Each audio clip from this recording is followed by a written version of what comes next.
Cool Spot is one of those games that just had to jump on the mascot character bandwagon in the early 90s. Released in 1993 for the Sega Mega Drive, this Virgin Games developed title had you playing as the Cool Spot from the logo of popular soft drink 7-Up. Well, in some countries at least. You see, in Europe, the 7-Up mascot was a pencil-drawn cool surf-like dude called Fido Dido. Funny thing is, I was brought up in the UK and I cannot recall this character ever appearing on 7-Up at all. I thought he was an American mascot. As you can see, Cool Spot is a typical side-scrolling platform game with excellent animation as to be expected from Virgin Games. Cool Spot can attack by throwing soda bubbles as well as being able to climb various obstacles. In each level you must rescue other Cool Spots from their cages. But in typical Western platform game tradition, you must collect a load of crap before being able to do so. Why? Who knows? Maybe Cool Spot uses the spots he collects as currency to feed into a lock that's keeping the cage closed. Lazy and annoying game mechanic, but that's just my opinion. Yours may differ.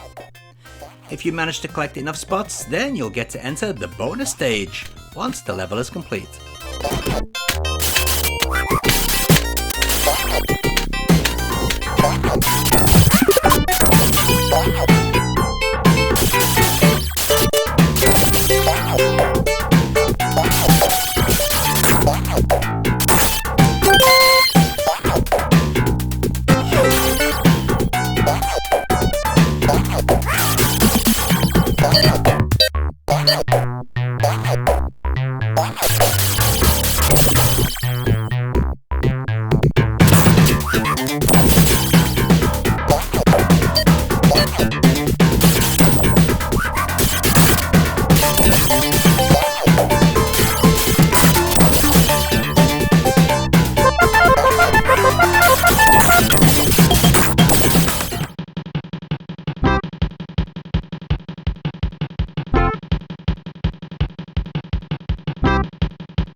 While the lead platform for Cool Spot was the Mega Drive, Virgin Games also developed the Super Famicom version, and boy did they improve it a lot.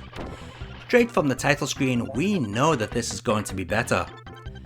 Throughout the game there are countless graphical enhancements, from extra detail, translucent effects, different animation, and, for some, improved audio. But where things really shine is in the gameplay department. Many will hate me for saying this, but you can't hide from the fact that Cool Spot isn't a great controlling game, due to Spot's horrible uneven momentum, nasty snapping back style scrolling, and a slightly unresponsive controls. The Super Famicom port still suffers with these issues somewhat, but on a far lesser scale than the Mega Drive original. Even some of the cheaply placed enemies have been removed, and the whole difficulty balance tweaked for the better. Many a time the Mega Drive version of games made by Western studios are the better version, but not in this case.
This is the Master System port, and well, as we should expect, it's a lot more basic than the Mega Drive original, but is it any worse to play?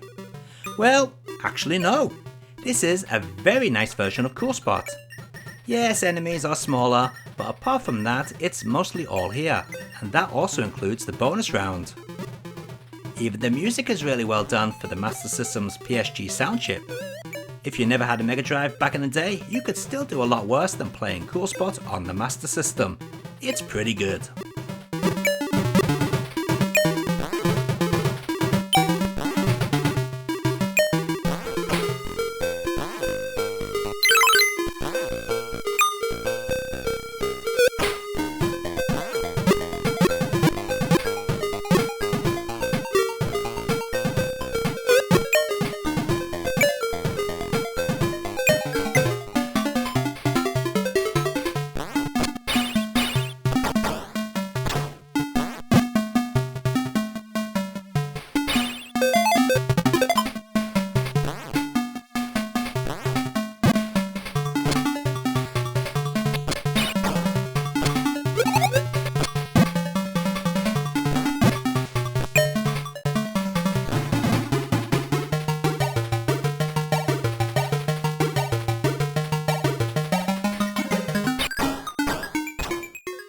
And here we go with the Game Gear port. This is basically the same as the Master System version, but now with slightly better colour and a little more cropped playing area.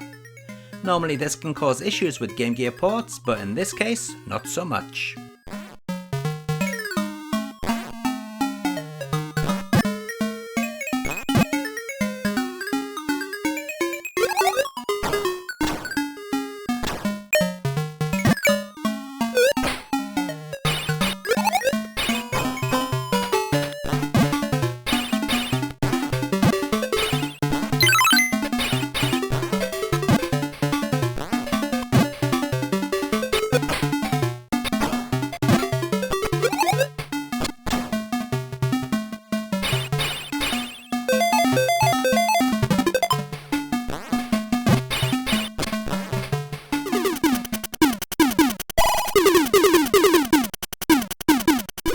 Cool Spot even made its way onto the Game Boy.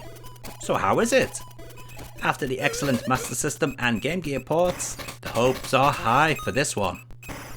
Sadly, it can't quite match the Sega consoles. The game seems quite choppy and sounds pretty bad. The controls are also a little off. Saying that, this is still a playable version.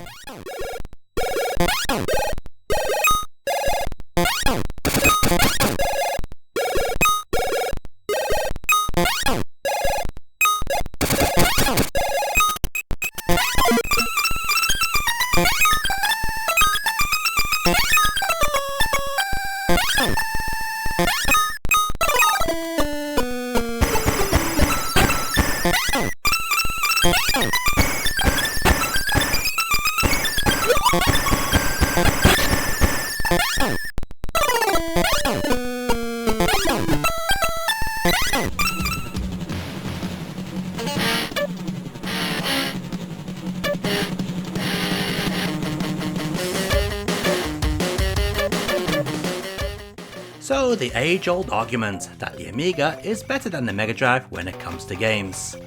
Really? I couldn't care less, but let's just take a look at Cool Spot running on an Amiga 1200. Yes, not a bog standard 500 that most people had, but the much more powerful 1200. So first the good points. We actually have two button controls. Now that is a massive plus point for an Amiga game. We have very good music that's way better than the Mega Drive, and for an Amiga, we have sound effects and music simultaneously. These are all points we don't often see on Amiga games, but that's where the bonus points end. As you can see, the game is running with less colours, and the animation is slower. In fact, the whole game runs slower and jerkier as well. It really did make me feel a little ill at points. The frame rate is well below 30 frames per second and runs in a box in PAL and NTSC mode, which is rather sad when the console ports run at 60 frames per second full screen. So there you have it. Some very good points, but a lot of stinkers.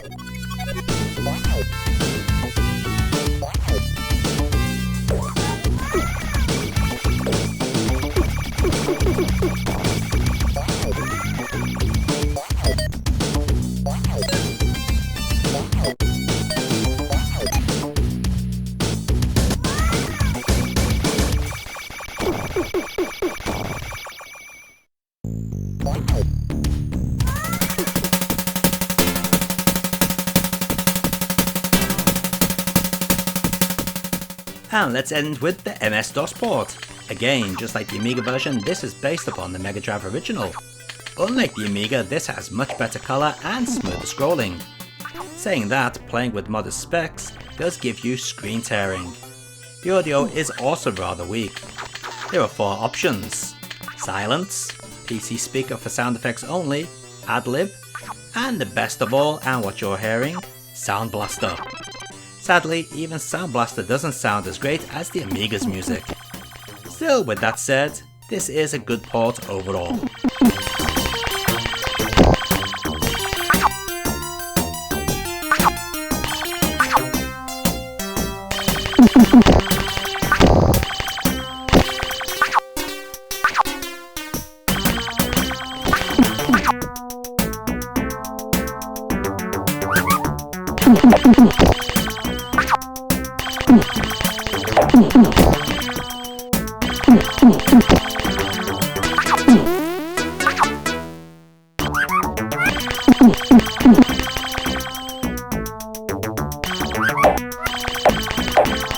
And let's take a look at all those versions of Cool Spot running side by side.